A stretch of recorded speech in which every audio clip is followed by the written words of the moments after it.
Hi, Jeff here from Quiet Ride Solutions. What we're going to be doing today is we're going to be installing the AcoustiShield floor kit in this convertible. The AcoustiShield insulation lineup is a two-stage insulation kit. So what you have is the first stage is Dynamat Extreme sound deadening material that is strategically placed throughout the vehicle on all the hot spots. The parts of the vehicle that resound when you tap on them or when the road noise, the engine noise vibrates through the vehicle, those panels resonate that sound. So the Dynamat Extreme is sound deadening material specifically placed in those spots so that that noise and vibration is dampened.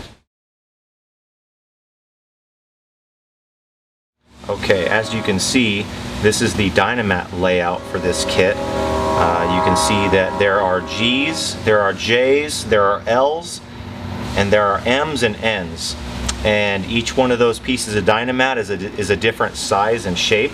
And what you're going to have is you're going to have a list on the top left of the paper telling you that there's 14 G's, 8 J's, 3 L's, 2 N's, and 1 M in this kit.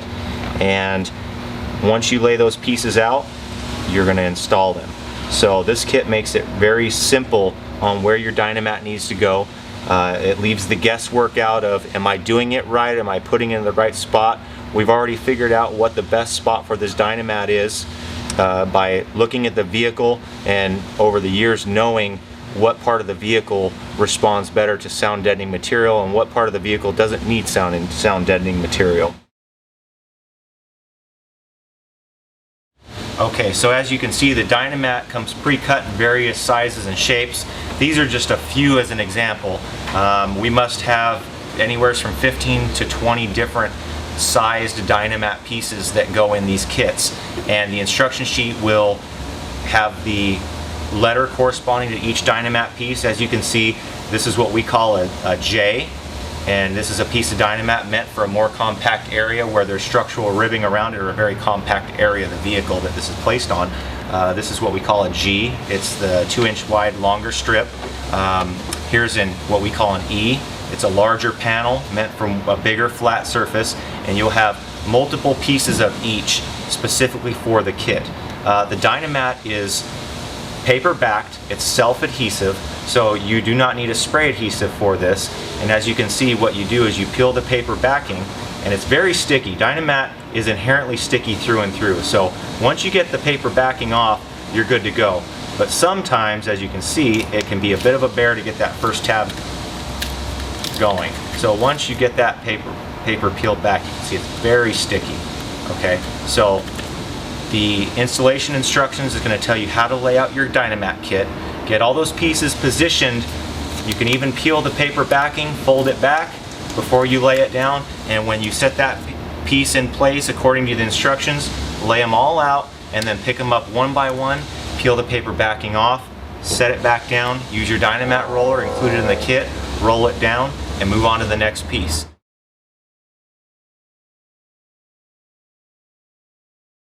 Okay, so the next step is the installation of the HeatShield insulation. And the HeatShield comes pre-cut. It's been patterned for the vehicle. It's vehicle and application specific. So this is not a generic one-size-fits-all kit.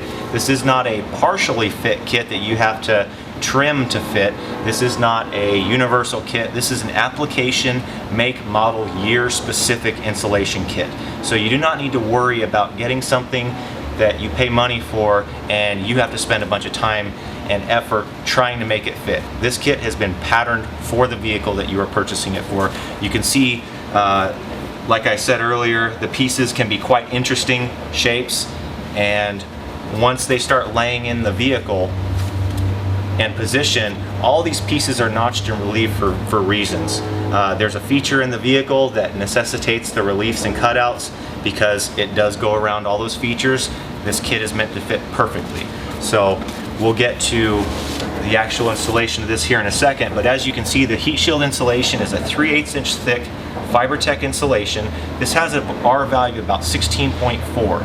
If you want to be exact, it's 16.39 by the MSDS sheet, but what's a couple tenths, right? 16.4 R value. It's a very, very high R value for the thinness of this insulation, roughly equivalent to about 5 inches of pink fiberglass insulation, if you want to put that in an equivalent so you can get an idea. So you have a very good insulative value in this thin package, and it has an aluminized surface. There's a grid string reinforced sewn through it.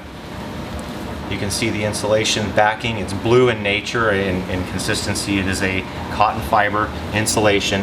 It has mildew resistant values. It has flame retardant values to it, and it's a very good material and one of the best performing materials on the market. So these pieces are all pre-cut, and we're going to get to laying out this Dynamat now so that we can get going with the install.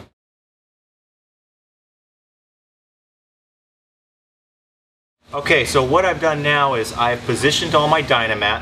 I haven't peeled the paper off yet because you want to go by the instructions. It gives you the layout of the Dynamat, how it lays in the car, all the areas that it goes. You're going to notice, you're going to learn your car's floor pan really well while you're doing this install. You're going to learn where the factory puts, you know, the ribbing and the structural bracing in, and structural stamping. So this Dynamat goes in between all those factory stampings and ribbings that are structural hard spots.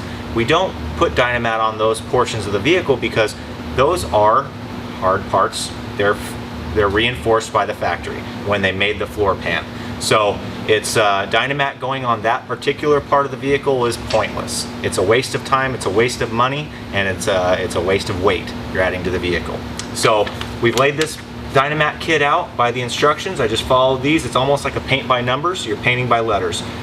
All the pieces corresponding with their letter, designating their size. I laid it out according to the diagram, as you can see. And the next step is just, now that I know it's all where it's supposed to go, I'm going to pick each piece up. I'm going to peel the paper backing off, and it's very sticky.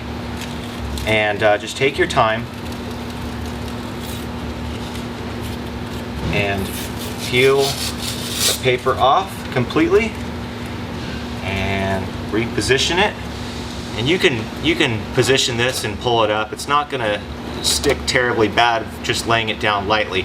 So you can position it, and you have more than just your first chance at laying it down. So I've positioned it lightly, and you can even do that to the entire thing before you start rolling. That way you can roll quicker. But the next step would be just to roll this down. I think we can either peel all the paper and then start rolling, or I can peel them one at a time and rolling. So it doesn't matter. It's however you want to do it. So we just start rolling this stuff down.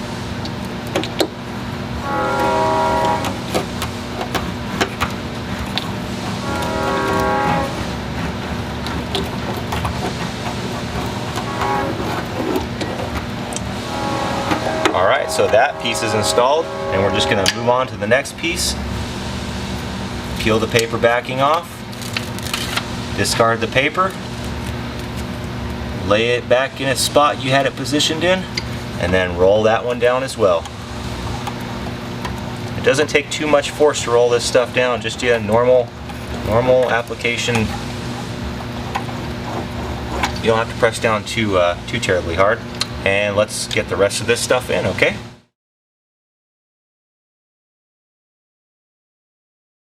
So we've installed the Dynamat kit. Everything's rolled in, stuck down. The next step is to lay out your HeatShield insulation panels.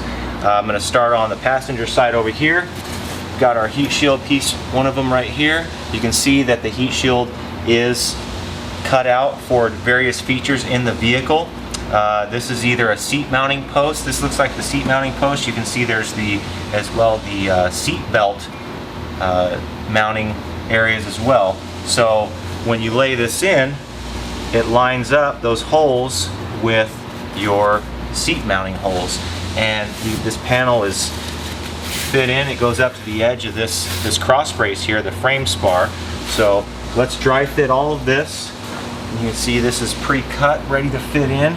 It even has the notches for, there's two holes right here, probably the front of the where the seat mounts down, and lay that piece in, and it's starting to come together pretty easy now. I can actually start seeing a vehicle come through. So lay this piece in, that all lines up, and once you have all of your HeatShield laid out, there's going to be a center driveline tunnel HeatShield insulation parts that lay in here, and let's get those laid in next. We'll just move across. So this is the last piece going down just to dry fit the kit. As you can see, this insulation has been cut for the seat belt mounts on both sides. That way there's no guesswork on your end. You don't have to try and cut those out yourself. And everything's cut, ready to install, and you won't have any problem putting all your interior back in. So now that we've got this laid out, you can see that these seam together perfectly. There's no overlapping, there's no missing gaps. When this is installed with the glue and taped down, like I showed earlier, the aluminum seam tape is what you're going to place 50-50 each panel over every seam. And when that's glued in and taped over, what you have is a seamless insulation kit that is completely conforming to the floor of your vehicle. And all right, let's get to gluing this stuff in. We've got this all dry fit. The next step is to one by one, you know your position, one by one pick up the piece, flip it over, and you're going to want to spray the back side of the insulation. This is a contact spray adhesive. What that means is you need to apply a coat of this glue to the back side of the insulation, and then you're going to pick this piece off, set it off to the side, and you're going to apply a coat to the body panel, floor pan, roof, skin, wherever you're going to apply the insulation to, because the two coats on both panels are going to make it bond. So what we're going to do is spray this back side of the insulation, and it goes down in a even spider web, kind of a fan, directional spray. It is directional, it's not just a mist, so you're not going to have a lot of overspray. Nice even coat.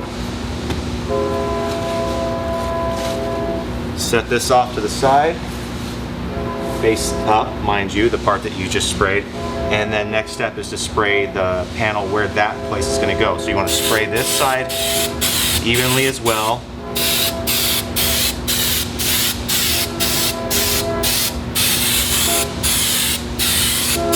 All over.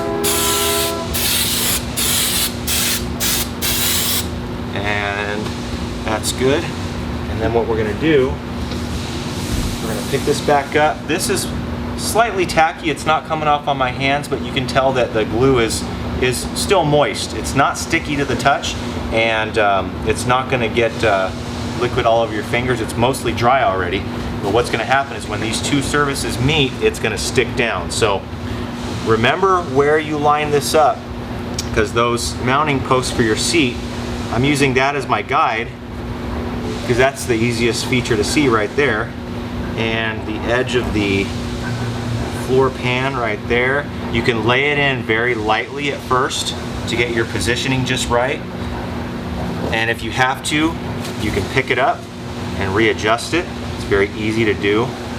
Just don't press down until you have it lined up just right.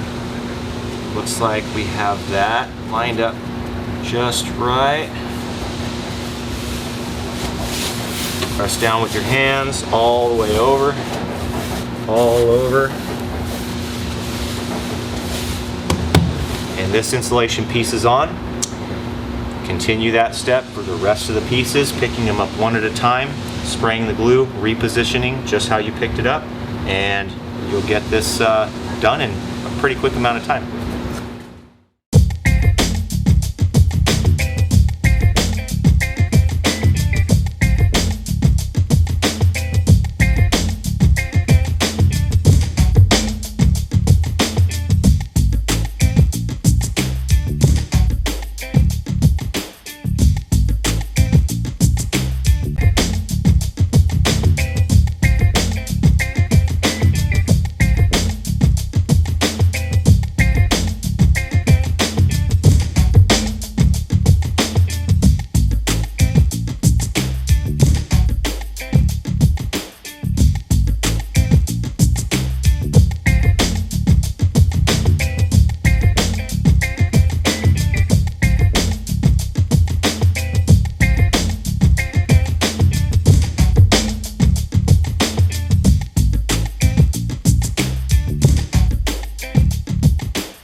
Okay, as you can see, what I did when I taped this down was the seam between these two panels is roughly right in the middle of this piece of tape, and I've put the tape down where half the tape is on this one panel and half is on this other panel, and that seals this kit really well on all the edges.